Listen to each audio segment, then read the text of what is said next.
Hey guys, it's Night Flame, and today, guys, I'll be giving you a review for The Accused, issue number 1. This is, a kind of like a spin-off of Civil War. It's a one-shot that focuses on the trial of Hawkeye.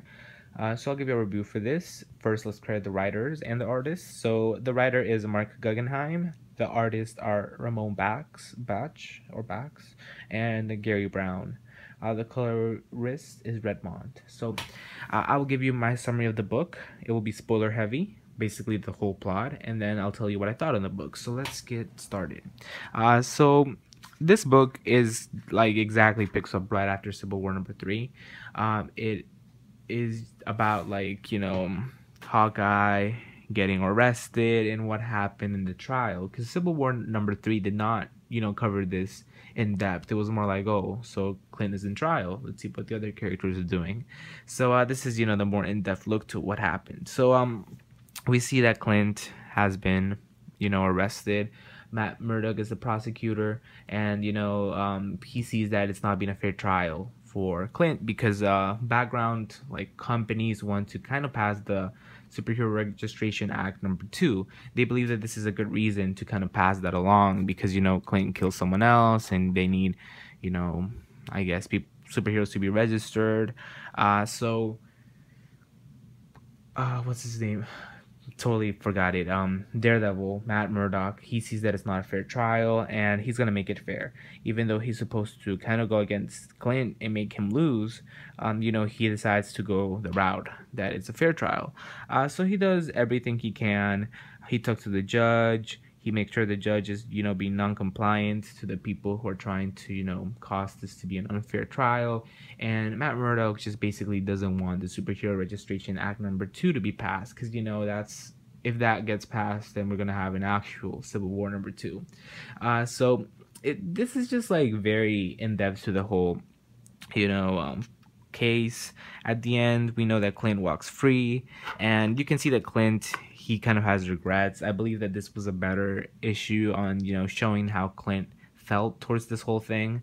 It showed that he kind of regrets this and he feels like, what, maybe it wasn't a bad decision after all. So at the end, we see Clint walk free and Matt Murdock be like, what, I just wanted you to have a fair trial and I did everything I can. That's why I did not release the video diary from the Hulk, because apparently that was gonna get Clint to lose.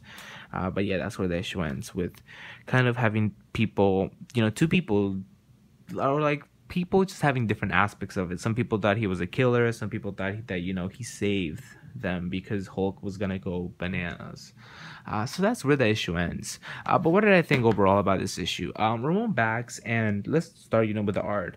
Ramon Bax and Gary Brown have two different styles, but I thought that the coloring actually made it seem like it was just a seamless transition. I could not tell what Gary Brown was doing, and I couldn't tell what Ramon Bax was doing, but I believe this is Gary Brown just by the phases. Yeah, this is probably Ramon Bax. But yeah, I thought it was kind of seamlessly, like we can tell that the art styles didn't conflict with each other, which is good. The writing, I had never been a fan of Mark Guggenheim's writing, but I thought this was actually his most solid work. And I thought that this issue was actually rather more like it was interesting. It showed a different aspect of Clint. It was a better issue than Civil War 3 in my opinion. Clint wise, because I thought he was better developed here.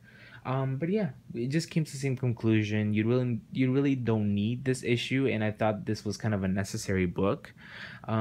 Yeah, it was just more of a, oh, let's see what Daredevil did or what was his part in this and see how the case was. So if you're a fan of that, I mean, for me, I was like, okay, this is interesting, but I'm not dying to read it. And I was like kind of disappointed that this book was kind of advertised as something, huge. So overall, I did not enjoy it.